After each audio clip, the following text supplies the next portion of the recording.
خب درود هموطنای عزیز، امیدوارم صحت سلامت خوب خانواده هم باشین.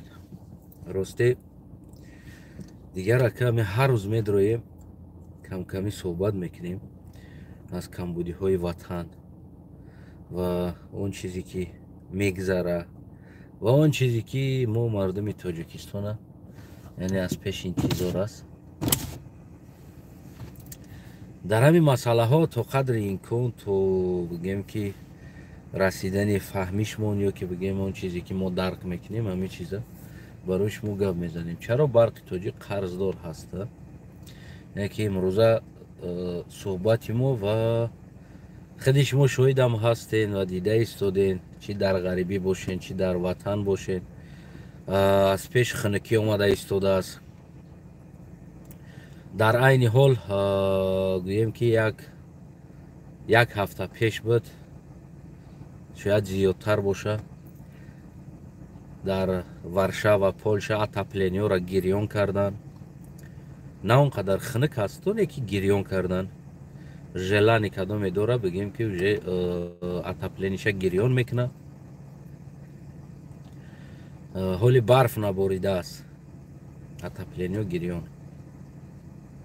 ولی خنک هم نیست. افتاب روزانه افتاب هم بگه کمتر اگر سلقین تر شود روزانه گرم. در حال اتاپلینیو یعنی سیزن اتاپیتلنی سیزن اومد، بطری اتاپلینیو گریان شدن. انا خلاص برق تاجیک چرا قرضدار میشود و ما چی استفاده میبریم که قرضدار میشود؟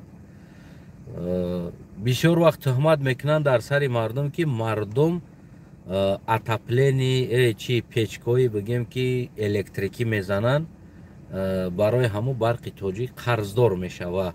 گفتگی گپ قطعی ما و شما را تهمت میکنن. سحر در رادیوی آزادی از خوب خستم که همین یک نوبه نزدیکتر یک آزادی را کشیدم.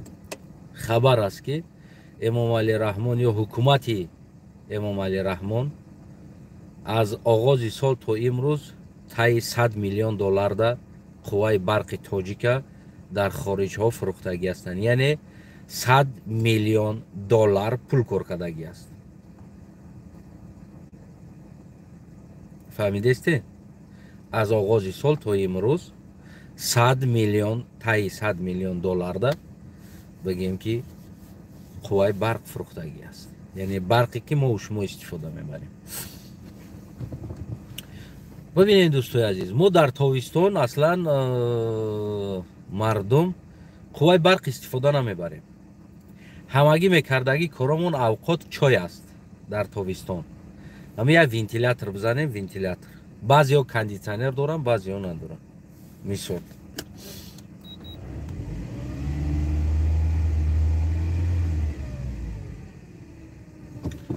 بعضی ها کندیشنر دارن بعضی ها ندارن،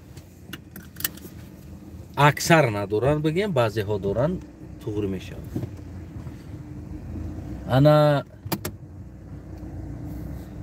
اما همین قرض قوالایی که میشوه اینا میورن در سر مردم تاجیکستان، یعنی ما و شما بار میکنن که گویا که ما و شما پول ندادیم. ببین زمستون دا میگذره، زمستون دا تا همین ساله برای ما 2 ساعت سحری 2 ساعت بگه سوید میدادن.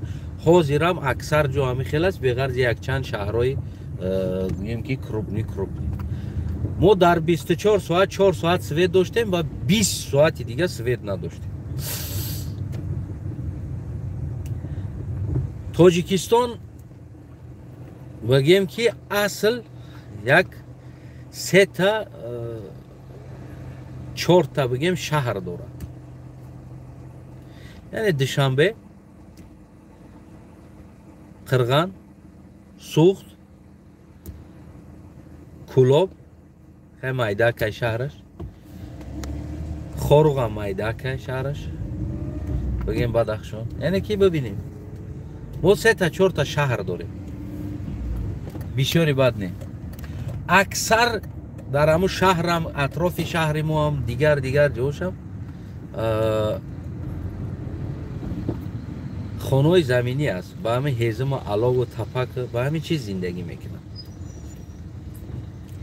از که جو خلق از برق تاجیک قدر قرضدار میشود و شما را امشب روزدا میگه که فلان قدر پول برق تاجیک قرضدار است برای چی؟ برای که خلق پول نمیته میگه یعنی که گفته استوده است که برق تاجیک ای امام علی قرضدار است خلق ای برق تاجیک قرضدار است میدونی نمیره اینجا می آشکار کنکرت نگفتی همون گپو 100% قرضدار خلق کرده استودن خلقی که گفتی هم سامبوسای نخوردگی ده پلاتیت کرده استیده چیزی که ندیده چیزی که سحر برای ترا میتن بگیم که سحر 2 ساعت بگه 2 ساعت وقت سویتت میتن و ترا میلیون بگیم که به نام خلق قرضدار میکنن سوال با امام علی رحمان و حکومت داراش میاد که شما هر سال خیلی 100-150 میلیون دلار ده شاید از اینم بیشتر ده برق میفروشه کجا میشوه این پولو یعنی چرا برق تاجیک قرضدار میشوه چرا خلق تاجیک از برق قرضدار میشوه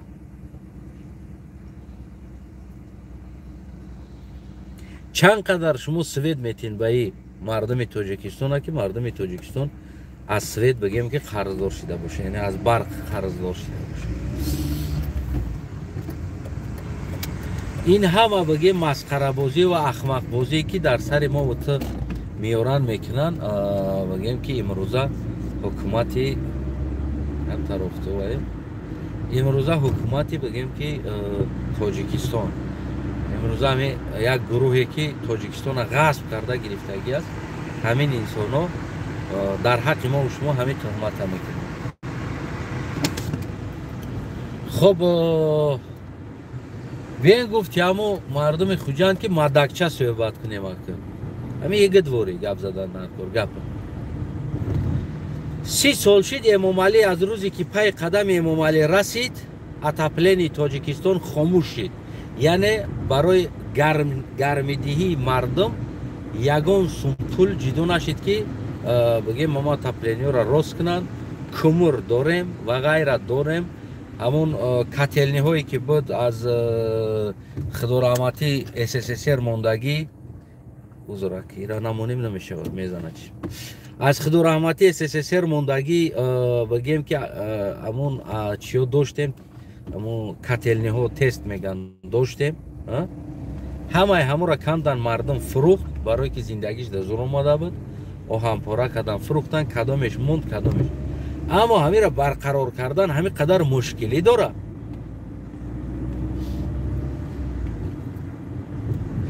چرا امام علی رحمان شما غمخوار ملت میدونید همین آدمایی که امام علی رحمان غمخوار ملت میگن کو این چی غمخوری است که 30 سال مردم اتپلینی نداره این غمخور یه بارم فکر نکنه که همین غمی مردم نخوره که گودکا مرده ایستادن خنک است دیگر در تاجیکستان درخت نموند همه را آخر برای حمایه درخت قانون برآوردن که بریدن درخت جریمه داره اما برای خنک خوردن مردم برای پیچکش علاو کردن یعنی برای چی یگان قانون نبرآوردین که اگر مردم خنک بخوره پس رهبر این مردم باید جواب بده قانون قبول میکنیم حکومت این مردم باید در پیش مردم جواب بده اما برای بریدن درخت که دهولی ما باشه اگر ما او درخت بنیتی شنونده باشم که فردا ما را میبرم کلون میشوه پیچکم ده علاوه میکنم او درخت اگر کلون شوه برای او را بریدم باید ما را ای جماعت اجازت بگیرم که ما همین درخت میبرم اگر جماعت نی بگه ما را بریدن ده حق ندارم فهمیدیستی؟ در تاجیکستان غمخوری ملت اساسگذار صلح و وحدت این ملت با گفتی خداشون همون درخت از تو انسان دیده بالاتر قدر میکنه. بریدن درخت من است، درخت بریدی جریمت میکنن. اگر خدای نکنه 3 درخت بریدی سوتت میکنن. یکی هزارها تاجیک در آسیا میبره میکشنشون، یک از سود نمیشه.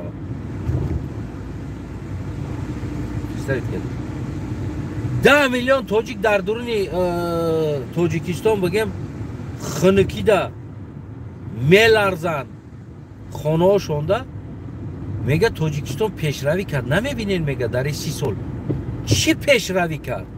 حدی اقل اتپله نه ما میبدم در 30 سال تا قشلاقا رکو تا خانه بگیم همون اغلا رکو اتپله نمیگذرانده که گوه اقلا همین استراحت زندگی کنه. نه جا اغلاشون اتپله نی دارن که گریان میکنن میمونن. تمپراتور نرمال نه، گوسفندا خنک نخورن، گاوا خنک نخورن. یعنی میشه دیره کرده در همین 30 سال. این چی غم خورد برای شما را؟ سوال برای شما پیدا میشه که همه آدمایی که میگن غمخور ملت گفته میره عنوان دادین. چی غماتون خوردین؟ ای پیش زمستان از این دیده گاو بیشتر غم شما را خورد. بعضی گاوا شکمشون در عدیر درک نکو، همین جقیده تا خونه را میو یکی همین خزاینم زمستان دا علاوی لازم میشه وقت میدونی نمیره. بعضی گاوا تعدیر نمیرینه. نه امام علی با انصاف شیدگی هست اوجه که غمخوری ملت از این دیده گاوا غمخوری ملت هستن. غمی صاحب شمیخره در عدیر نمیرینه، میگیره میوره بیچوره کشولا کده شکمش تو میته در میکنه. یکی امرو دادیر نمیکنه تو خونه صاحب شه میگیره میوره.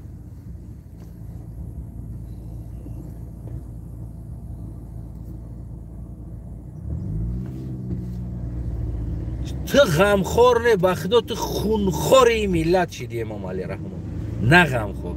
بخدا قسم کو تو خونخوری ملت شدی که خونی ملت خوردی. برای چی؟ برای اون که تو باز هم خودی کمری تاجیکستان با خودی مردم تاجیک بو برای فروختن تقسیم کردن گرفتن دیگر تو بین خداتونو. انا خونه همه رئیسا و دیو که اتپلنی داره مردک باره، چی الکتریکی باشه چی گاز خطی باشه چی دیگر سیستم باشه اتپلنی دارن همه همین چیزا خونه هاشون. اما اینجا نداشتگی یک چیز است، خلق. کدامی سومدار است باور کنین. نمیدونم این سویت حالی من یک روز نه یک روز خدا خواه آخر شمیویم. ایچ خیلی سویت کشی بود که خلق سویت نداشت. در مبین شهرها آدم سویت داشتن. کمی که دپوتات است، پول دور است، کماندیروی کلان هستند، پلیسیا دا کار میکنن، نچلنیکو دیگرو در مبین شهر سویت دارن. ورودی هست سویت، نه که خلق ندارن. این چی هیله بود؟ این چی هیله بود؟ برای چی کار میکردن؟ حال ایراکو تاش میره میاره. کدامی سومدار است خونش سویت داشت. پرستوید کنید یعنی ما ملت خودمون فروختگی بدیم، یک دیگرمون فروخته بدیم.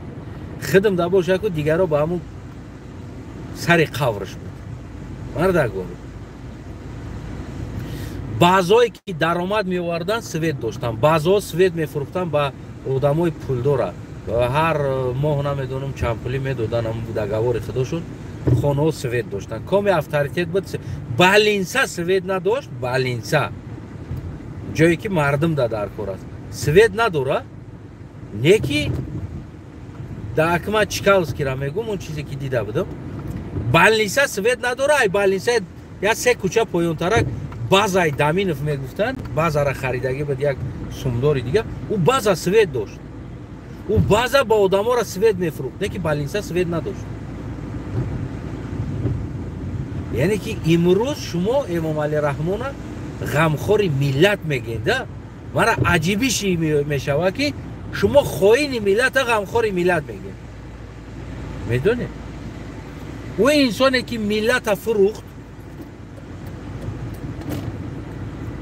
و انسانی که ملت عذاب داد و انسانی که خون ملت خورد شما میرقصین مینازین و شعر مینویسین اساسگذار صلح و وحدت و غمخور ملت برای من انمی چیز عجیب میشه که کنی غمخوریش چی غماتون خورد چی غمخوری کرد برای شما برای ده تا رقص ارگانیزوات کرد غمخوری است نمی شما تصوراتون همون رقص غمخوری باشه اگر من هر روز براتون که رقص ارگانیزوات میکنم هر روز یگان روز نیست که به رقص باشه میشوه значит من ایو دابد غمخوری وازمین میشیدم در تاجیکستان اگر پرزیدنت شما هر روز هم رقصتون ارگانیزوات کنم همین غمخوری است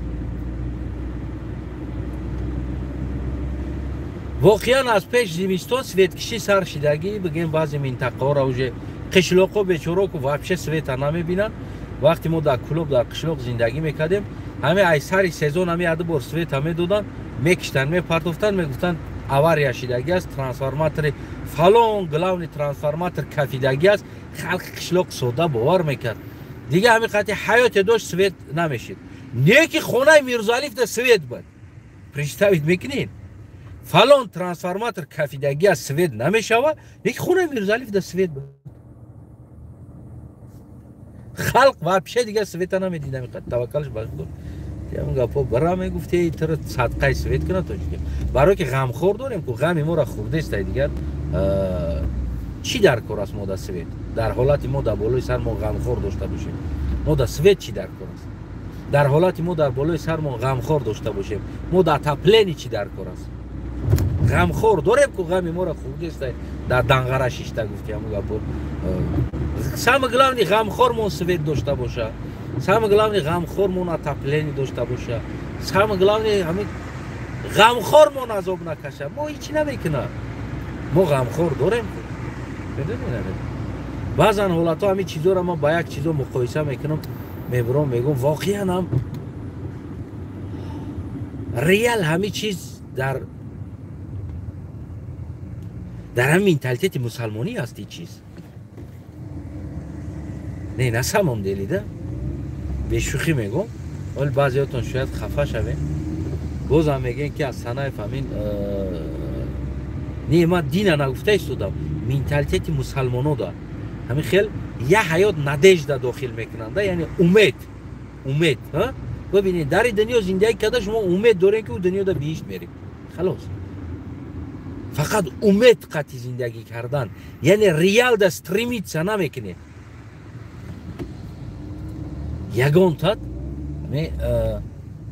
ریال نداره همین سیستم ها بگیم که همین حیات استریمیت سا نمیکنه فقط امید قطعی امیدی فردا قطعی زندگی میکنیم فردا خوب میشوه یه روز سوز میشوه یه روز نه یه روز دور میشوه فردا گرنی میشوه فهمیدید یعنی امیدی دیگر چیز قطعی زندگی میکنه امروزه زندگیتون هم همون است ده امید داره که شما غمخور داره اساس گذار داره یک انسان دا امید میبنده و همون انسان چه خیلی خواه شما هم خیلی ما اینه مسیج که ما گم کابل مروز بالین سر رفته نفایدشت ما خیام کنم قبل آنا جب بس شما امید قطعی زندگی میکنین میدونی نمیرم ریال نه ریال سویت هست باید تره بود کنیم به چه سویت هایجا نه شما با امیدین حالی ساز میشوه حالی خوب میشوه این امیدی فردا است فهمیدین حاضره نه حاضر زندگی تو فکر نمیکنه فقط فردا ساز میشوه همون هم شما گارانتی میتون باوری دارین ساز نمیشوه میدونین نه که خودتون آرام میکنین همین کلمه خطی شما خودتون کو پروستا успокаивать میکنین که فردا ساز میشوه نه نیخرینه تی امروز اگر نکنی ساز فردا ساز نمیشوه اون خیلی نیست امروز اگر تو فوندامین نریزی خونه را نخیزونی کریشش نزنی بشینی بگوی که فردا خونه ساز شوه در خونه زندگی میکنم نیخرینه و خونه ساز نمیشوه برای ساختن در کار است جا پرابلمای اصلی همین مردم ما دای هست که مردم امید خطی زندگی میکنن پروستا همین خیلی تربیه کده گیان مردم ده فقط شکر بگو فردا سوز میشود خدا را شکر که فردا سوز میشود خدا هم حیرانش دیگه بچه ای چی شکر باشه ای چی صبر باشه عشقی ما میگم ای صبر و شکری که ما داریم کو در یکم پروگرام های دینی و دنیاوی نوشتگی نیست که توی درجه باید شکر کنی فرزند تبکشن بیارن شکرانه پیشوا کنی سوید نداشته باشی شکر کنی یه روز نه یه روز سوز میشه وجه خنک زدگی پیزدس کدگی کجا سوز میشه تو خنک بزنه پیزدس کنی پگه سوز میشه گودک تا خنک زدگی پیزدس کدگی سوز میشه بعد امروز بیچاره دختر 18 ساله به پیچکه از زمستان در کلان شدگی در نمی شوش میتن فردا گودک نمیشه بگی جیدوش که نشدی گودک نمیکده است این گودک نمیکنه بگیرین جیدوش کنین اون بچه بیچاره که در خنکی کلان شدگی گفتی هم گپو زدگی اما مایب شدگی تمام حجایره ایکور موندگی است فردا گودک نشود نمیدونم عیبی بچه باشه عیبی دختر باشه خیره با خدا میدونه بازم همیجا که در کلای خدا بر میکنی و خدا دودگی عقله چی به استفاده نمیبریم چی با یه بار سوال نمیتم همون خدا دکی خیلی اخمق عیبی تو بود که همی گودک در خنکی زندگی کرد عیبی تو بود که همی گودک سوید نبود خنکی بود خونه زک بود عذاب بود خونه ده همی کودک در همی شرایط کلان شید این کودک شاید خنک زدگی است این کودک بگیم که تو کلان شوی شایی درد پیدا کرد درونش یکون درد داره والا که خدا میدونه نیکی گودک نشیده است نمیدونم چی با عیبی دختر باشه عیبی بچه باشه نه عیبی دختر نه عیبی بچه عیبی اوتا و چه شای در درنی زک گودک کرد فقط در درنی زک او ما میدونستم قرباقه گودک میکنه نه که امروز خونه ما هم خیلی زک او خنکی های در درنش ما توجیکا هم گودک کدیستیم مردمی تاجیکستان همین شرس کده گودک کدیستیم در همونجا اما نمیدونیم فردا گودک ها ویران شد کسل شد اینجا عیبی پدر مادر های بعد میخیزن میگن که عیبی خیلی خدا نداد ده گناهگار هم میابن که کرینی خدا نداد هم قکدیم نشید دکتر بردیم نشید تبابتش کدیم نشید و تو گودک در مایدکی زد خنک جزیرش برامد و 18 سال با همون خنکی کلان شید و دیگه تبابت نمیشه و جزیر کدی و گودکت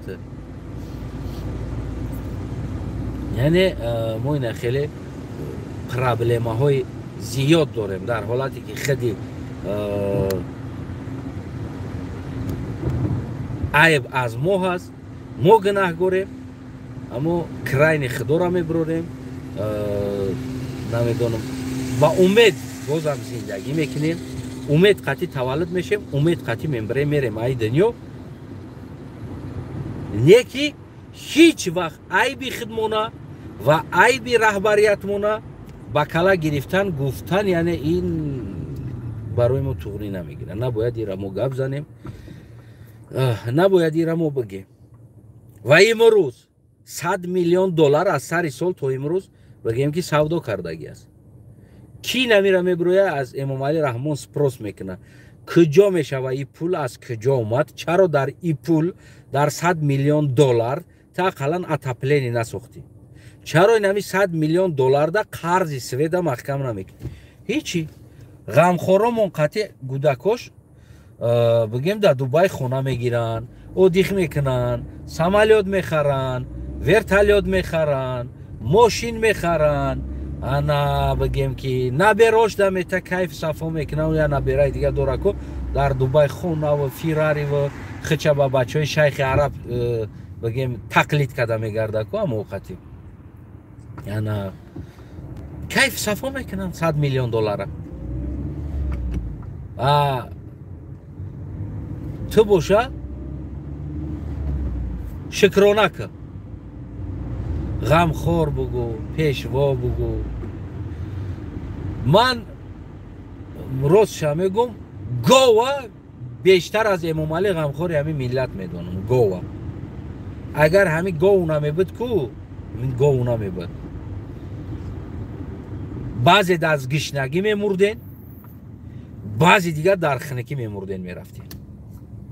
ман ростша мегӯм, хизмати гов аз Эмомалӣ зиёд ба мардуми тоҷик расидагӣ аст.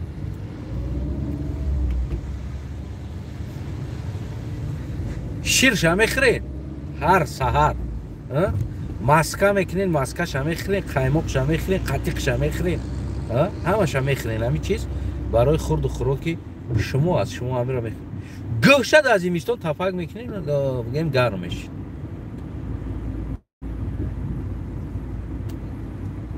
мардак боред, ира қоил шавед. ман як бор гуфтам ку, барои чӣ мо бештар дар рафторумон дар ҳайвон наздиктар астем аз инсон? барои он ки мо фикр кардам, истодам, воқеанам мо 1.5 сол шири одам мехӯрда будаем, баъд боқӣ монда то мурданмона шири гов мехӯрда будем. барои ҳамун рафтори мо аз одам дида буд, ҳамун ҳайвон наздиктар аст. парво надорем ку, дуруни овул даем ки ҳамун гапо, ҳамун ридагӣ дар болои гӯҳмонам хов мерем, бигем ҳамун вапше, бигем ҳамун чист ҳамун рафтори гова дорем. барои он ки мо баъд аз 1.5 сол хӯрдани шири одам, боқӣ монда тамоми амр шири гов мехӯрда будем. фаҳмидем? барои ҳамаи мо бигем ки бештар ба ҳайвон наздиктар будаем рафторумон. агар гов намебуд ку, мо мардум ганда страдат мекардем, гарени азоб мекаштем. имрӯз мардуми тоҷикистон зиндагӣ ва гарм шиданашам благодаря аз гов аст. барои чӣ гов аз Эмомалӣ да бештар хизматаш ба халқи мо мераса, шумо гова ғамхори миллат намегем. чӣ ба ин калимаро истифода намебарем? шири гова мехӯрен, қатиқша мехӯрен, маскаша мехӯрен, отала мекунен мехӯрен, гардов мекунен мехӯрен.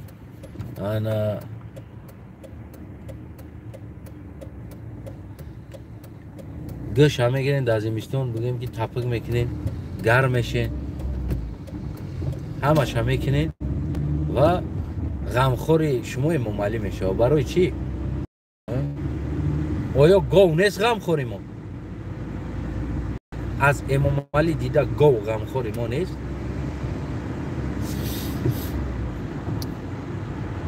сол замони ман хурд будам, ман медонам ки пода да гов ҳай мекардем, қатиёмон дута сатили дига мегирифтем, мебуромадем, мерафтем то чира. аз саҳар қати гову ҳамун кадагира чинда. воқеанам вақтҳои охиро бигем дар болои ҳамун гӯҳ ҳам ҷанг мешид. ҳатто ки иш мегуфт ман аввал дидам ту гирифтӣ, уш мегуфт ки хама аввал пеш омадам ту гирифтӣ. ҳамсояи мо ҷанг кардагӣ ҳастанд. ман дидагӣ, ман шоҳиди ҳамин ҷанги барои нами як гов ҷанг кардагӣ аст. разбор шидагӣ аст.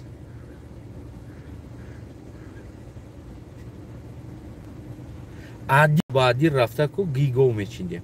қоқ шидагиёша ку қопчода чинда оварда саргин мемондем, зимистон да гарм шуда ва имрӯзам ҳамун чиз давом дорад. не ки асосгузор Эмомалӣ Раҳмон аст, ғамхори миллат Эмомалӣ Раҳмон аст, каким то образом.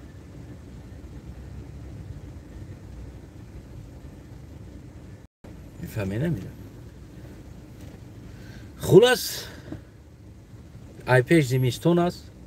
бо имсолам ман боварӣ дорам чандин оилаҳо аз ин хинакӣ касал, бемор ва бигем ки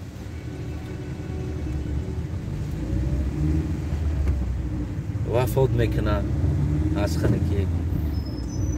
чандин одамо дар угари кӯмрҳо мемона, мерава угари кӯмрда мемира, чандин кӯдако.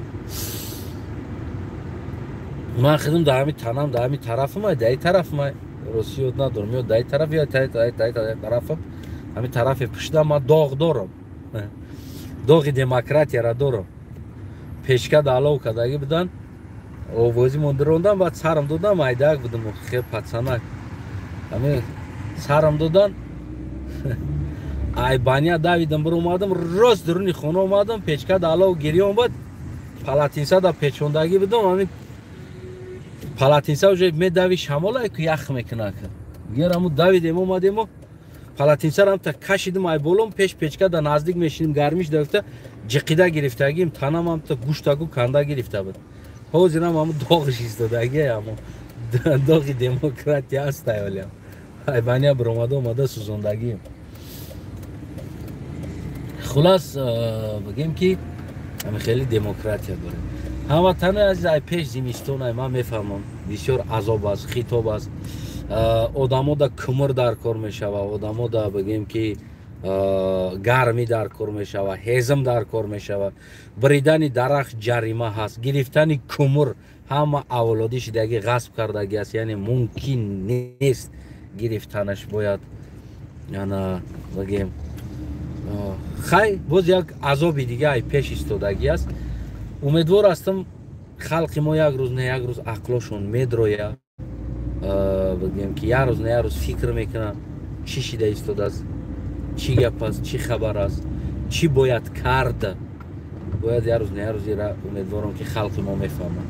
Аммо ин поколение ки ҳозир мо дорем аслан намефаҳманд, ё дарк намекунанд, ё отои мо дарк намекунанд, акои мо дарк намекунанд ин чиза.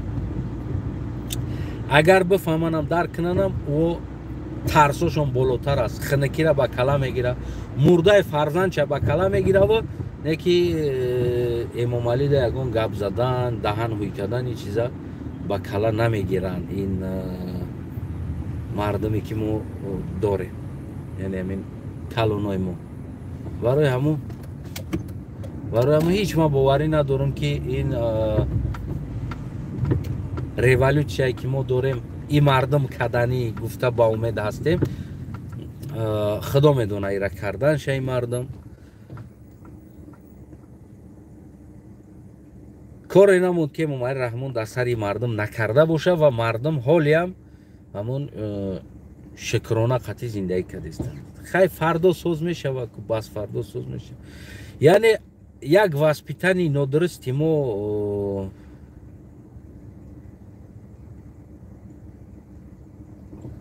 як васпитани нодурусти мо сари ин аст ки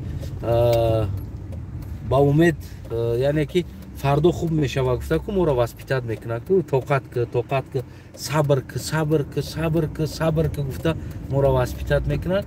яке аз ашибка васпитани мо сари ҳамин аст ки мо сабр ку мегем, тоқат ку фардо хуб мешавад, хай бас фардо хуб мешавад. дар инаи давлатҳои тарӣ нест, аммо вақт аст, сезон аст, бигем соат аст. шид нашид ку тиёқша мегира, ба сарша мерава, мега иҷабиё кани свет, кани об, кани газ, кани иш, кани уш меброя мераванд, наметони, пас бира гумша, мега иҷа бира гумша. ма дар иҷа яке аз ҳамун гуноҳи аслӣ бигем ки ҳамун мардума ором карда утишат карда омадагӣ, иҷа ман муллора мебинам на самом деле. ҳоли мегӯянд ки ту муллора гап наза, мулло и дин нест, мулло эшон ё дин нестанд, ё инсоное ҳастанд ки дина медонанд, метавонанд наму дина вақе то бутаку тра аддура чит кина бигарда, бигем чизи дин гап зада бигарда. ин ягон грамм бигем ки мулло дин нест ва дин намешава ва дин шида наметавонад. мулло аст, мулло як одами оддӣ аст, ранги манатувори дин омӯхтааст, халос. не ки аммо савол ба иҷа меояд ки у муллоу дина чӣ хел истифода мебарад, яъне чӣ хел метавонад ки истифода барад, дуруст ё нодуруст. мо утра ман на самом деле мегӯям ки барои чӣ нодуруст истифода бурд, фақат мо утра дар ҳамун шукрона даъват кард. ана шукрона кунен, сабр кунен, шукрона кунен, сабр кунен, шукрона кунен, фақат нақли ки наму صحابه‌ها گشنه بودن در شکمشون سنگ می‌بستن. امروز این سنجش خدا هست. گشنه بودن سنجش خدا است. تشنه بودن سنجش خدا است. خنکیده موندن سنجش خدا است. بسوید موندن سنجش خدا است. یعنی که هیچ بسوید انا میگفتن نه که همین را فقط در ماچتو بگیم که همین تبلیغی در همین سختی و طاقت کردن نمی‌کرده. اما همون ملا نمیگفت که شما در سختی هستین حاضر سوید ندارین، گشنه‌این، تشنه‌این. نه که سوید تاجیکستان میلیون دا فروخته ایستاده است. امام علی در دبی خونه خریده ایستاده است، نویراش خونه خریده ایستادن، رستمش در امریکا کیف کرده خونده خونه، اخران، ماشین، دپوتات‌ها همش خونه دارن، اتاپلنی دارن خونه‌شون، گاز سوید دارن، شما ندارین. یعنی که این چیز نیست که حقی تر کسی بخره تو طاقت کنی. این از روی دین باشه. از روی دین اوی است که همه وضعیت است. در او وضعیت باید تو طاقت کنی. نه اینکه حقی تر بگیرن بگیم که بفروشه و بخره و کیف صفا کنه عادی کنه. گفتی همون گپو یک گروه یک آدم و تو استرادت کنی و یکی تو طاقت کنی. این نبرود غضب خدا است. حقی تر دزدیده ایستاده است، حقی تر خورده ایستاده است، تر بگیم که حق تا تجاوز کرده ایستاده است. تی این невозможно هست در اینجا طاقت کردن. میفهمین؟ ایتا невозможно هست. نباید تو در اینجا طاقت کنی. تو باید بخیزی. همچنان که نمیوز دین پایمال شده اما دیگه خب کرد. میدونین برای چی همه خب کرد؟ اینجا عیب کی است؟ عیب ملا است. عیب نمی ملاها هست که مردم اول بسویتی دا طاقت کنوندن، بعد از او گشنگی دا طاقت کنوندن، صبر کنوندن، خدا را شکر گویوندن. گفتن خدا جزاش میته کمی که ترما شید، زندان شید، فرزندوشون گفتن خدا جزاش میته خب که شکر که نماز بخون بیس. وقتی اومد دین از اون امان کردن، ریشت روشدن، سطر گرفتن که مردم اوجه دا خب کردن عادت کرده بود. مردم در خب کردن اوجه عادت کرده بود.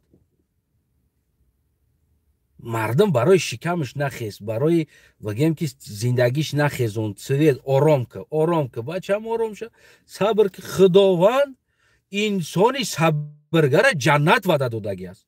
یعنی این دنیا هیچی نیست، هیچی نیست دنیا. تو صبر که او را خدا در اون دنیا دوزخ روی میکنه، تو را جنت روی میکنه. تو صبر که همه خیل کرده مردم بگیم اوتیشت کردن، آرام کردن، آوردن در جای لازمی آوردن. وقتی که دین هم اومدن هم خیل من کردن، از اون من کردن، ماچتا من کردن، چپا کردن، بگیم که ریشت روشدن، سطر گرفتن، در مکتبا اجازه ندادن بگیم بسمیلا گفتن، هم را من کردن. مردم جو عادت کرده بود در صبر. مردم در تصورش هم است تو صبر که خدا تو را جنت روی میکنه، ظالم دوزخ روی میکنه. تو صبر که تمام خدا سودی است ریشت میکنه. همین تصور خطی دیگه هم خط کرد. اگر شما غرور مردم بیدار کرده می ایستادین، مردم برای نبودن سوید میگفتین که این نادرست است، برای که ما داریم، ما یگان کاغذ اچات فکت ندیده ایستادیم. خونه چی به امام علی سوید داره، خونه شما سوید نداره. مردم میخیزوندین. اتاپلنی نیست، چی به خونه امام علی گرم است، خونه شما خنک است. چی به گودکای شما میبره. آدمایی که در روسیه مردن گفتن کام در غریبی بمبره، خداوند او را به سراغ جنت میبره. یعنی او شهید شدگی است، برای رزق روزی رفت مرد. خب رفت مرد برای رزق روزی، گپ نیست. عادت کنند این مردم در داخل تاجیکستان زندان هم شدن، عادت کردن. یعنی این گپه، این عادت شما آدمای بگیم که خادمای دین، یعنی از نام دین گپ میزدگی اینسانو برای مردم ما دین ده بگیم که اطاعت میکردگی بدن. سخن شما را یک دین خیال کردن. یعنی که تمام نمیشه تو گپ زدی نچید توغری است. مردم با صبر شما عادت کننده. شما اصلی عیبی بگیم امر معروف گرو است. سال 90 گشنگی بود، تشنگی بود. چیکار کردین مردم؟ همه امر معروفاتون ما گوش میکردم. فقط سال زمانی گشنگی دوره بگیم که همون صحابه یا بعد از پیغمبر حضرت علی و حضرت عثمان و مردم گشنه بدگیش روزی در روز در مسجد امر معروفاتون فقط درباره گشنه بدن صبر کردن در گشنگی انسان ها بود که او جنت رفتن. همه مردم که خونه دزدن خواه شکرانه کردن گفتن نه بچه صحابه طاقت کرده این چیز ما طاقت نمیکنیم. لیکن ممالی میلیون گرفت. سمور آوردن کیف کردن اینامی ملت خونه ساختن مافیا ساختن بنده ساختن بسری مردم این روز قاتلگرا را ساختن همش ساختن. همه مردم شیشتن نگفتین اون روز که انسان وطن ساختن وطن حمایت وطن سر هر یک کس دست باید رهبر پایان کنترل کنه نه اینکه رهبر چی بگه همو است.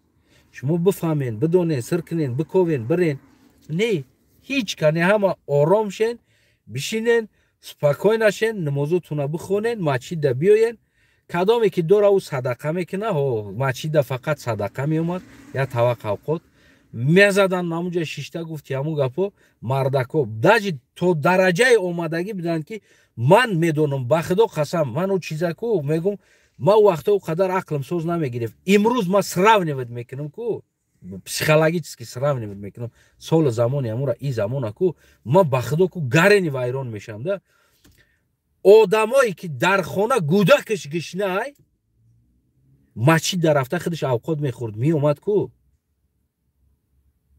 باور میکنی در خانه گودک گشنه زن گشنه در خانه خودش برای نو اوقات خوردن مسجد میرفت. من میدونم خیلی آدم را من این خیلی آدم را میدونم یکتا و دوتا هم نبودن خیلی بودن. میدونین برای چی او هم خیلی عادت کرده بودن برای اوجا میرفتن ملو در گوشاشون میکرد که تلاش میکرد در گوشاشون صبر طاقت صبر طاقت صبر طاقت روغنی کرده در گوشاشون تلا میکرد این میومد عصباش آرام بود. فهمیدی خوردگی شکم سر عصب آرام خونه دا کو گودک زن گشنه بود میدونی نمیره اینمی قدر نان قطی آو قطی خونه دا زن گودک گشنه خودش در مسجد اوقات میخورد.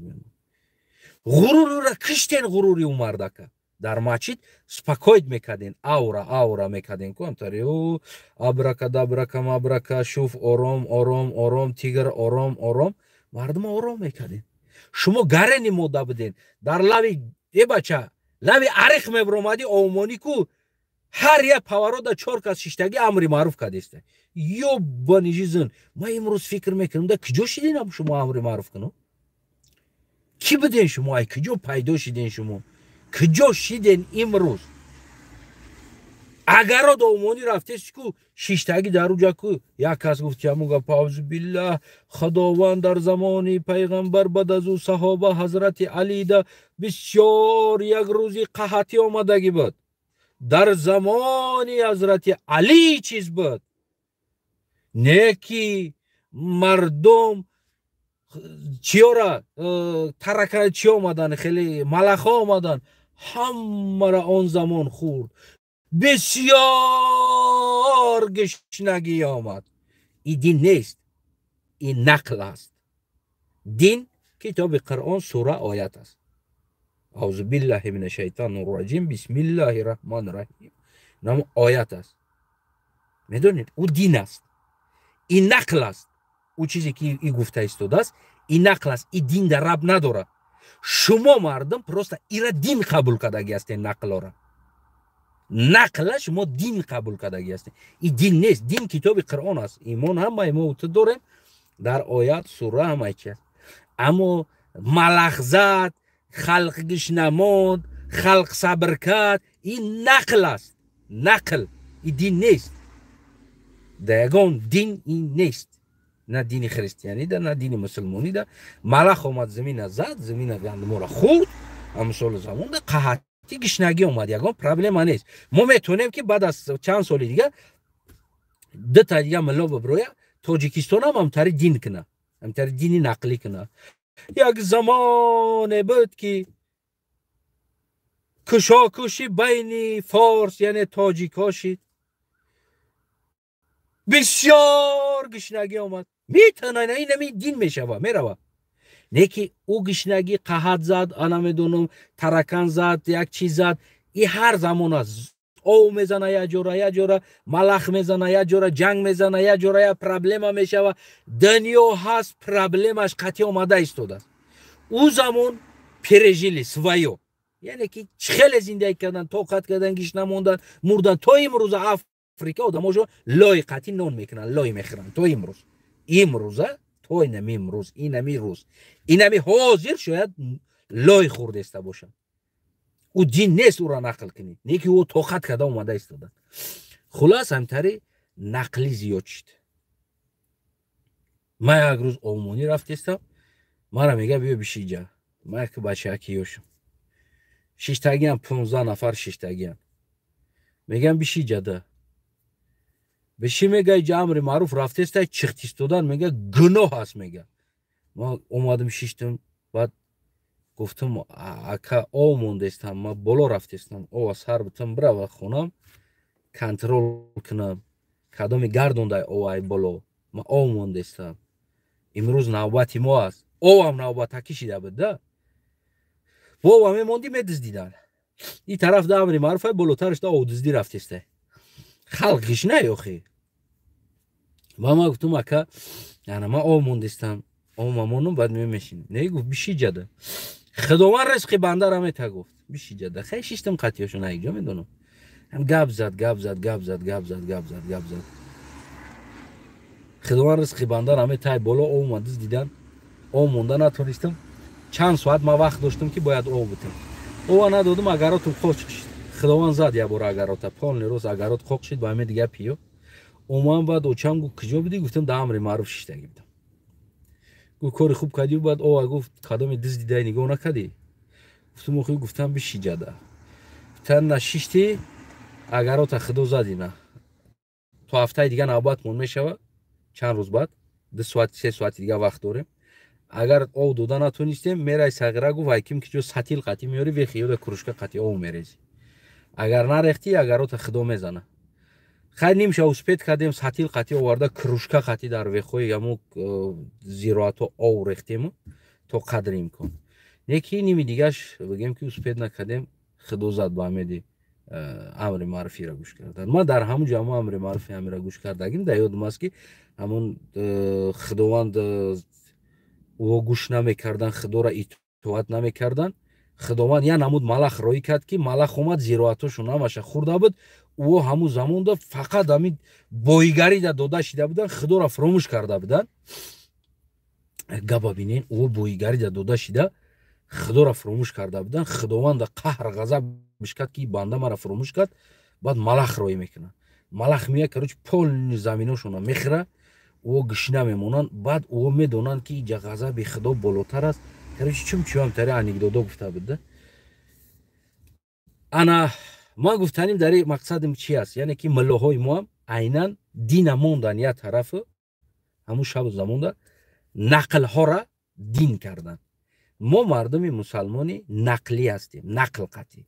ما کتاب قرآن نمیخوانیم. ما او قرآن یعنی که آیات حدیث ها را آیات ها را گفته ترجمه کرده برای مردم فهموندن نیست.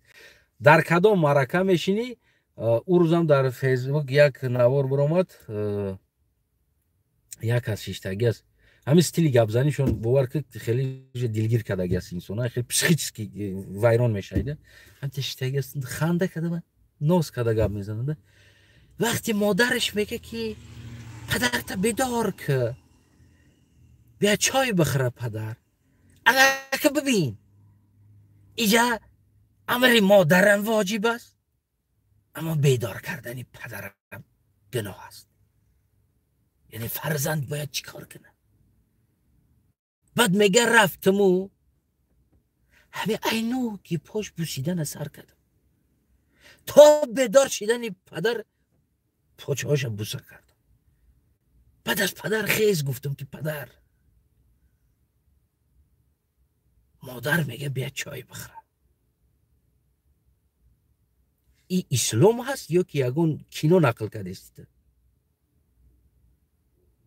این هست در یگون کتاب قرآن یگون چی واسه دین گفته استی در اونجا یا که پروسه کینو نقل داری چیکو کرده استی تو اونجا؟ بعد میگه بوسه زدم با بسیار بوسه زدم که تستر بدار شود چای خنک نشود. نه که امر مادر چای تیار کرده است. میگه پدر استوای جدا گفتم گپو خروک تیاره بخی بچار بعد بزا خوتا دالشی هیچی گناهی داره. چی عیب است؟ انا که از یک انسان اینو حضور یک نمیدونم چی تراشیده ایستادند. مادر حکم کرد و دید که پدر خواب است و حکم مادرم واجب است، این حکم ایش هم واجب است. خیلی که نتونستی ایشا بیدار کرده حکم ایش بیدار است، حکم ایش بیا پیش مادرت بگو مادری عزیز اینمی کارت که گپ اینمی بسیار هرد شه برای تو بگیم که تماما حرمت کردی بگو السلام علیکم مادر جان عزیزم شما برای ما جنت هستین و خاک پای شما جنت است. پدر ما قبلگاه ما است، پدرم خواه است، بیدار کردن من نادرست میشه و شاید از نگاه اسلام آن چیزی که پدر مرا یاد داده بود همین قربانی تشم همین شوهر خطه برای گوشاش بخیزون کاش بخیزونش کده مرا در گناه نمانون مادر. اگه ببین در حالتی که او انسان آیله اینقدر آیله دینی بوده است و نفهمیده است که حکم مادر واجب و مادر حکم کرده است که تا که فرزند در گناه بره برای خیزاندن پدرش و حکم کرده باشه فرزند چه طرف گناه یک یبانی توز موجوده یبانی توز میدونین چه خیلی شما رو ادورچت میکنن اینو پسیکیچسکی ادورچت میکنن اینو عادی ترین چیز یا فرزند میره پدرش میگه آستا کگ میره آستا نمیبوسه پاشه آستا میره میگه که پدر جان عزیز مادر جانم چای تیار کرده است شما میخیزین یعنی که پرسیده ایستاده شما نتونستی خیزونده اما مادر تبگو مادر جان عزیز شما خودتون خیزونین عذر زیاد برای ما گناه میشه و خیزوندن پدر از خواب ناس من از شما معذرت میخوام خاک پای شما بیشتیم است پدر ما قبلگاه ما است در این پرابلم بین هرتون مرا خوش نکنین التماس مرا گناهگار نکنین خلاص حل شده می چیز ها یک نمود اونانگوش که گاب میزنه یک نمود گاب زدیست که نمی دیوونه میشه آدمی نفهمیدگی میگه بلدی گرینی زور بده است. قرآن ماند رفت حدیث بگیم که قرآن آیه ترجمه آیه ها چیزا این چیز ماند رفت. وقتی یک آدم نماز خوند بگو یک آدم در زمان نماز نمیخوند او یک آدم ماند برای نماز گپ زد کمی میخونه نمیخونه گفتی هم گپ قور مردش قد این همینو موتر و دیگر را ادورچت کردن آوردن مرده گوریده اینجا یگون چیش نیست همینو ادورچت کردن آوردن اسپاکویت کردن چرز گوشمو در مغزی سرمو کردن تلاش کردن رفت لبوی چیرکو با نازی و با شیشتی و با تبسمی و باور کردیم نقل دین نیست اینا امروز ما براتون میگم و فردا هم میگم ما در پخری نه کدام فکر داره نقل یک انسان بود پرواز کرد خو کرد خیز نازید پدرش بیدار کرد ای پشت بوسید بیدار کرد مادرش رفت نمیدونم مادرش بیدار کردنی بود نتونست ای پشت بوسید ایو نقلن ایو دین نیستن و ایرا در دین داخل نکنین نقل را یک زمانی بود یک کس گشنه بود تشنه بود در شکمش سنگ میباز ای گشنگی را میدوید میره بسیار مینازید یا نقل حیات انسان است دین نیست پروست شرایط زندگی یک انسان اسلام قبول کرده است خلاص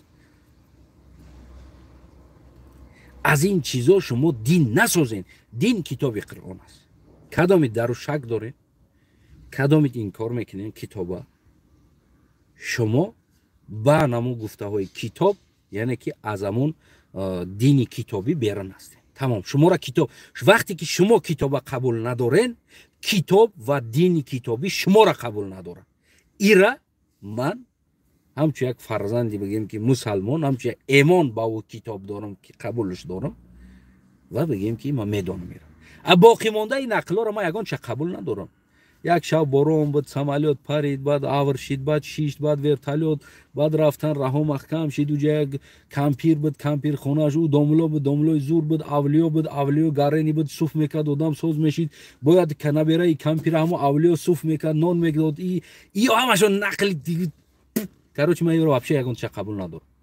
زندگی یک انسان بود، زندگی یک انسان ایماندار بود، انصافدار بود، نمیدونم چی بود نبود. او زندگی واست. تمام. در حالتی که خودی یعنی پیغمبر اسلام عکس خودشه، حتی که یعنی که عکس گفتگی است گناه است. یعنی موندن عکس انسان یا خودش هیکل این چیزا همین چیز، یعنی همین چیزای تاریخی گناه است گفتگی است. یعنی شما یک آدم تو امروز گرفته آوردید، ما باور کنیم بعضی مرکات همیشینیم که از دین دیده نقل زیاد است. نقلی که او انسانو ولی رنگ در افغانستان یک درخت بوده است، گفته هستند که درخت در اینجا یک آدم شهید خواست، یک اولیا مولوی نمیچی گفتنی انسان گذشتگی است در این منطقه، همون منطقه در همیجا مردگی این اولیا در همیجا خاک شدگی است. گفته هم رفته در اونجا عبادت میکرده است. بعد از چند سال میفهمند که تو جده یک همون یک فرمانده بگیم که روس مردگی بوده است.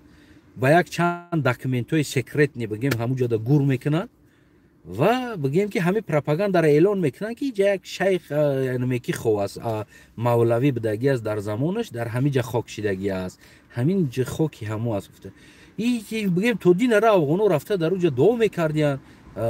بعضی ها بگیم که شهید پرستو هستن، مثلا شهید ها را پرستش میکنن، نجات میطلبن، رفته لطب هستن نجات میپرسیدین. چندین انسان ها بود شفا یافتگیان اینجا ای لطب هستن قبرستان اوروس. خیلی چی ایده خیلی میگن که ایمان آوردن در یک چیزی که بگیم باور کردن، همین باوری خودش تبابت است.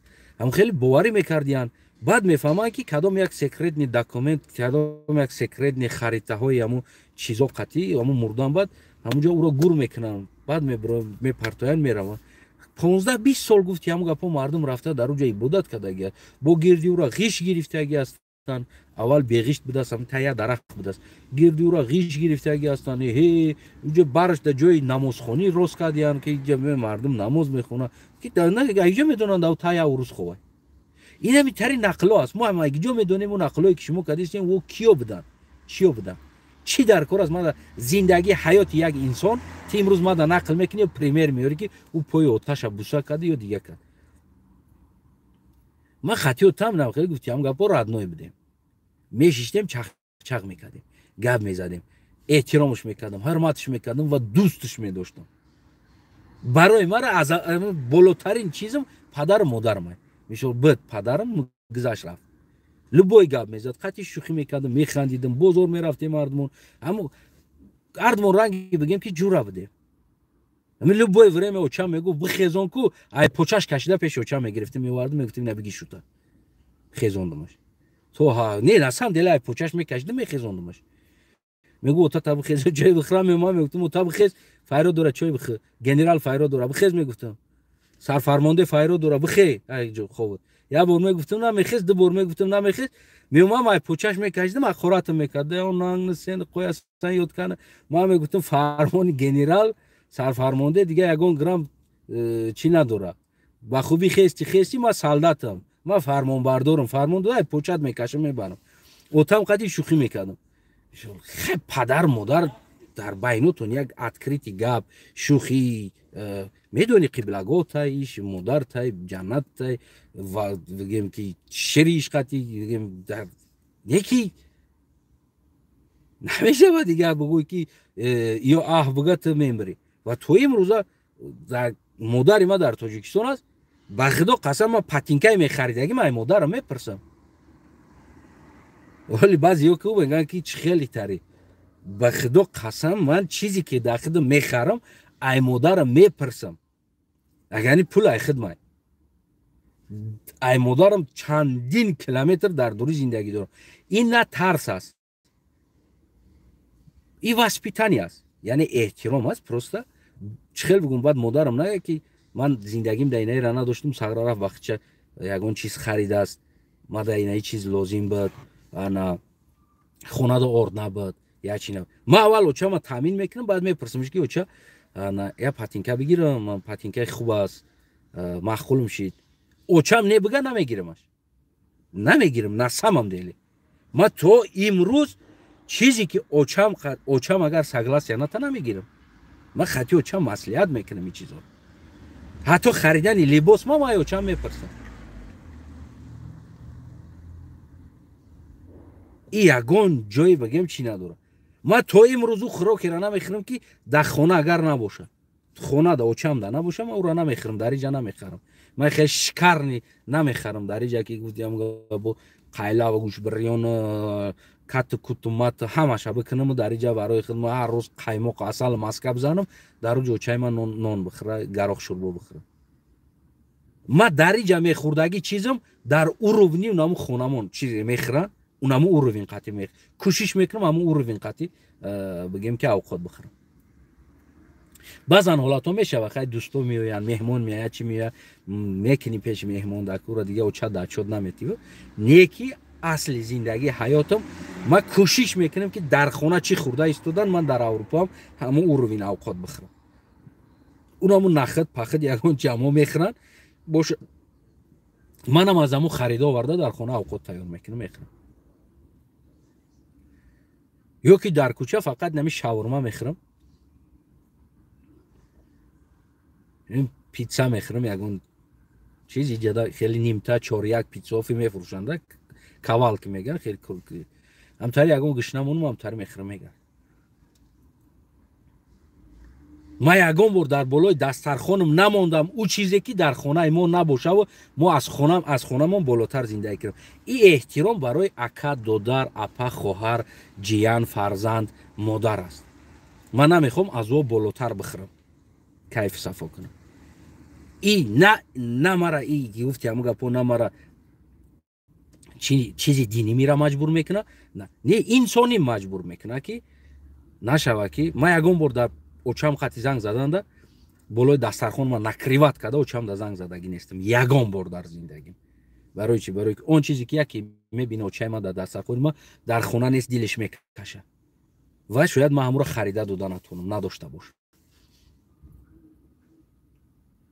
ما یگان بار دسترخوانم قطعی اوچم ده هر وقت هم زنگ زنم دسترخوانم همین چیزی که دور ما میمونم چیزی که در خونه مون است یک پرچه ماسکا یا یک قطیچه قایماقچه یا چوینی چای شکر در هم پیش موندگی زفتر اگر زنگ زنم میدونم که بالای دسترخوان مودم همو است هم ماسکا قایماق شکر چای بگیم همو چیز است یگان ورینی میدونم که همین چیز است زفتر در خونه مونده یا شیر است منم میخوردگیم همو چیز است ابیتم همو چیز است کدوم وقت ما زنگ زنم یعنی هیچ وقت ما در دسترخوانم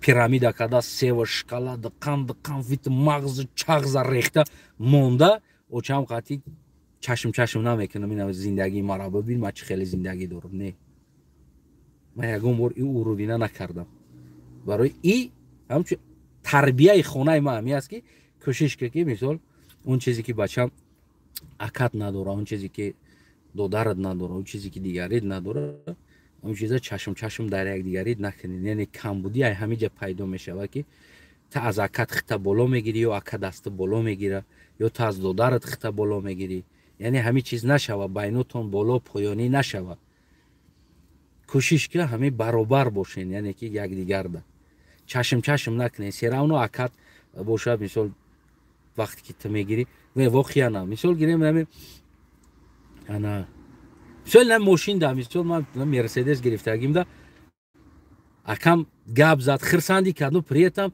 من خیت کردم که ای چشمش کی نه خیلی خیلی بگم که او هم میخواستم خیلی باشه یعنی که هم خیلی مرسدس بگیره میخواست باز ما وعده کردم که اکم ده کی یعنی که ای سال از اینده بالا میگیرم اعتماد رنج راور میگیرم اعتماد وعده کردم نه که توی سال زندگی نکرد من وعده دادم که اکامدا سخن دادم اگر گرفتن نتونستم ایران میفروشم همش هم میفروشم کردیت میگیرم قرض میگیرم رنج راور میگیرم میتونم گفتم ای سال خدا خواه وعدهش دادم من هیچ وقت خدمت در پیش اکام دادارم اوچم نه بعضی پول داره در خونهشون در پیش اوچوشون ارکای دندونشون باگو گرچو کوتر کداممونه بو پیشوده باید اکاش خدمت کنن بدوان برای که اکاش ای پولدار است ای دورنده ایش باید دستنگر ایش باشه نه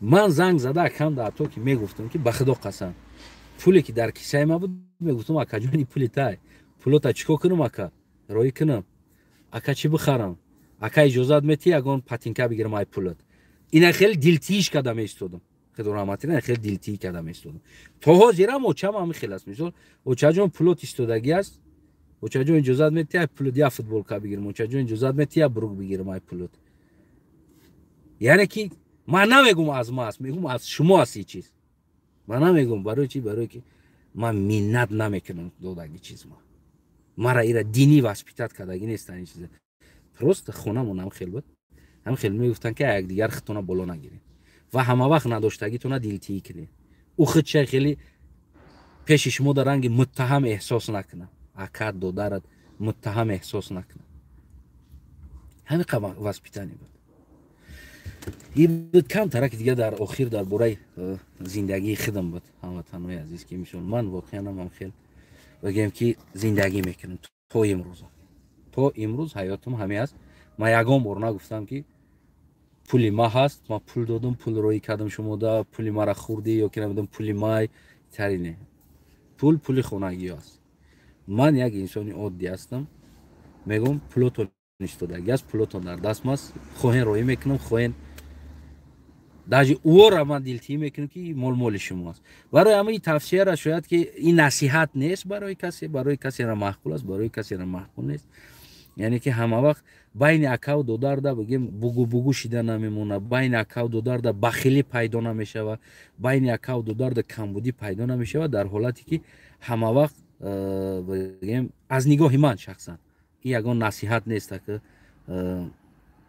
ما حبیب نورمگامدov نیستم ما را نصیحت کنم که فرزندتون ای تربیت کنید این چیزی است که از نگاه ما مثال تو همین روز در عائله ما یک دیگریمون دا بخیلی نشید کمبودی دا مثال زاویست پیدا نشید سببش همین بود که ما وقتی من نداشتم اکم همی کار در حقی ما میکرد اپم میکرد مثال گیریم وقتی نداشتم واقعا بگیم که یگان بار در پیش ما از ما بالا پوشاک گرفته پوشیدگی نیست یگان بار در پیش ما در نبودن ما از من بالا یگان کار کردگی نیست که من زاویست کنم از من بالاتر تلفن خریدگی نیست منم هم خیلی بگم که هم خیلی رفتار میکنم شاید همین است که در عائله ما بگیم که خیلی با یکدیگر بخیلی زاویس کمبودی نباشه شاید سبب همین باشه شما هم یک پروب کرده بینین مثال وقتی ما پول میابم ما کوشش میکنم که مثال تلفن دستی مثال خونگی ها بدگی از تلفن ما دا بالا باشه مدلش برای چی یعنی که ساز چیش برای چی برای که اگر ما پول بیام و قیمت شده ما بگیرم بگردونم و خودشون اونی حساب میکنن که مثال خیلی دوره قیمت شا گرفت که خیلی ما داینا میرن گداوری ارزان شا گرفت داد گفته همه خیلی فکر پیدا نمیشود من هم خیلی تصور میکنم در حیات خودم اگه نمیدونم بو شما حیاتتون اختیاراتونه من یگان کسا نصیحت نمیکنم فرزند تربیت که فرزند توقعات بته نام بته نته بخیزون تربیت شماست حیات شماست تنها من از زندگی خودم براتون کم ترکه کم باشه گفتم دادم خلاص این خیلی است برای نقلای ملت بگو التماس از دین گپ بگو از قرآن گپ آدم گپ نزه حیاتی او را گپ نزه تا از قرآن گپ یا آیت بگو ترجمه که بیا هیچ نمیدونی کتاب قرآن بیار بیا با ما را همون خوندنش یاد بده بگو ما بخونم یاد بگیرم ما حرفاش بیا ما را قرآن یاد بده ما را نقل نکه یک آدم گیش نموند یا وقت ملک زد بگو دنیا هم از ازل هر سال یه جوره چی میزنه یه جوره او میزنه یه جوره سیل میزنه یه جوره علاو میزنه یه جوره پرابلم میشه و همه ای را آورده دین نسازین بگو از این چیزای دنیا دین نسازین. دین دیگر چیز است. دین کلان دیگر است. نقل نیست دین. دین ریال است. فکت قرآن دکزات السواش است. نقل نیست دین. ما فقط دین نقلی داریم. این طرف یا طرف کنیم و ای پیش بگیم که چی است؟ زمستون است. خداوند رحم شما را بخره و همتون از این زمستون بگیم که ساق سلامت بگیم به یگان کسالی و به یگان چیز از این زمستون بروین. ما و شما را ساق سلامت خداوند تا بهار برسونه و بگیم که خداوند نصیب کرده باشه هر یک تای ما و شما را از میوه های بهار چشیدن خوردن بگیم باران بگیم گل و از این چیزا نصیب کرده باشه که ما و شما تا روز برسیم و خدا کنه که یک دولت سالم بسازیم که اون دولتی که واقعا هم برای ملتش غم ملتش میخره و در کوتاه‌ترین مهلت کوشش کرده بگیم برای مردم اتاپلینی و گرمی و سیستم همی زمستون دا گرمی دادن بسازه که دیگر مردم فکری همی تپک گه درخت بریو دزدی و خونه گرم کنی از همه چیز یک طرفه شود، یعنی که از همه چیز بروید. اگر در حالتی بگیم که امام علی رحمان غمخور ملت بود، سوال همی است اگر خیلی غمخور بود که 30 سال ده اتاپلینی راست نکرد، یعنی اتاپلینی بدگیره ای بین برد. این خیلی غمخور است. این چی غمخوری است؟ همین را مرا بگین. و چی غم خورد برای ملت؟ چی غم خورد در حالتی که 100 میلیون 200 میلیون دلار در سالانه سوئد فروخت؟ چی غم خورد؟ کدامی تا در دبی خونه خرید داد، کدامی را در تاجیکستان خونه داد، چیکار کرد در همین 30 سال؟ چیکار کرد برای شما را که غم تو نخورد؟ این همین سوال جواب پیدا کنیم، بیاین در کامنتر یا بنویسین. خدا نگهبانتون باشه. هموطنان عزیز سلامت سربلند خانه آباد باشه. باقی مانده فکر نظرتون میتونین زیر کامنت بنویسین و بیاین یک چیز دیگر است. یک ساختن اتاپلینی است، دمشنی اتاپلینی. یک پرابلم دارم، از پول ندارم دا ما اپاراتور خریدن دا. عادی ترین چیز است و خونه شما بگیم که 3 خانه 4 خانه را 5 خانه داشته باشین و عادی ترین چیز شما میتونین گرم کنین. این دمشنی اتاپلینی حساب میشوه. اگر امام علی برای همه هم قانون برو شما را جریمه کنه، پس بدونید که امام علی پول دشمنی شما است. ببینید دوستای عزیز، بچوک اینا ساخته نشان دادن در کورستان از سمندلی. بچوک از 2 تا بچوک میشه، یا تا اوهانی دیگرش پلاستماسی هم شیدن میگیره، بلند پایان میشوه برای که ای بلند بدگی ده که اورخ ای تلکت میکنه آوده بعد ایوجا میریزه دیگه ایده چی هم در کار نمیشوه.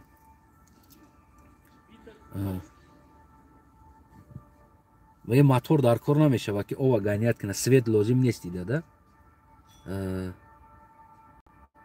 کرچی بچوک در کار است، پایان بدگی حجمش مایدتر میشوه. بگیم که مثال 20 لیتر میشوه، اگر بالا بودگی حجمش یک 25 لیتر شیدن در کار است. این ساختن در کار است برای خیلی نشان بدی که نمیشه آورد تو همون اوروینا آوردی ریزوندی اوج او آیس خودش اتوماتیک ریختن میگیره، دا سرکولیت خوردن میگیره او و تپلینی میگذرونی تایش دا علاو میاری. علاوی پروستا بگیم که چه خیلی علاو بگم شما دا انقدرش از بنزین میگیرن که سپرینی بنزین علاو میکنن، در اینترنت ها است همطوری علاو میمونن در تاش. 1 لیتر بنزین شما دا شاید بگیم که 1 هفته 4 روز 5 روز بسوزه. 1 لیتر بنزین 4 روز 5 روز علاو میکشه، یعنی که 20-25 لیتر بنزین قاطی ماکسیموم 30 لیتر بنزین قاطی شما از زمستون هم ببرین و او را میتونیم بسازین. این ساختن در کار است، واقعا هم ساختن در کار. بعد دیگه او خودش اتوماتیک سرکولیت او رفته اومدن میگیره. اما که گرم شید تمام دیگه او هم تاش گرم شوه با او وقتی میجوشه که نپور با سختتر تلا میکنه با تیز سرکولیت میخوره همون چیز. دمشنی اتاپلینی است. التماس از همی بکنین برای مردم نشان بدین کدامی که از شرایط از من ندارم شرایط واقعا برای خریدن یمو اپارات بچوک ندارم. خب پول نروه، شاید یک $50 بروه، یکی وقت هم نیست رفتن دم رو خریدن در مغازه. عادی ترین چیز است. همین را اگر بکنیم خونتون دا کنیم خیلی میشه. پولنی باتره میکنین خلاص میشه 15 لیتر میشه 25 لیتر میمونین 10 لیتر زیادی باشه بالا بودگی و مسافهش بگیم یک نیم 2 متر فرق کنه دا اون چیز این پایان دا باشه و پتالوگ دا نزدیک باشه میجقه او نپرش ایرا میجقه مثل این 25 لیتر اوای کو پایان دا میشه دا 15 لیتر میجقه 15 لیتر میجقه او و این سیرکولیاسیا میده. Короче, ягон мотор дар кор нест, ягон чи дар кор нест. Вали биен амира мо мекунем ин аворо да худо хоҳа ма кӯшиш мекунам ай чиз баротон карда нишон бутам ва оддӣ тарин чиз аст таи яташда бигем ки печкача месозен оҳанқати 4 кинҷа дар болои ам печкача мешунонен таш ҳуй боша алов мемонен дар таш поли унам хонараку сиркулясия мета бигем ов читон мекунам гарм мекунам. Хулас саломат бошем биен дар ин масъала бармегардем навори дигаро да худо хоҳа کوشش میکنیم ای کار بکنیم تا که همین تپک پپک خلاص شیم کمتر. خدا نگهبانتون هموطنان عزیز. عذر زیاد ما بالینسا ماندگیم پیش بالینسا دویدم برایم قطعتون دیگه به هزار چخچخ کده ایستادم. تشکر فکر نظراتون رو بنویسین. انا خدا عزیزمستون ما و شما را سوق سلامت براره. سختی بعد خنک نکنه دعا کنین خدا دا که سختی بعد خنکی نیاره که توجیکستانی ما و درج ود نمیکنه. یعنی که مردم عادی دیگر علاوه پلاوی نداره که زندگیشون چیکنه خونه‌شون گرم.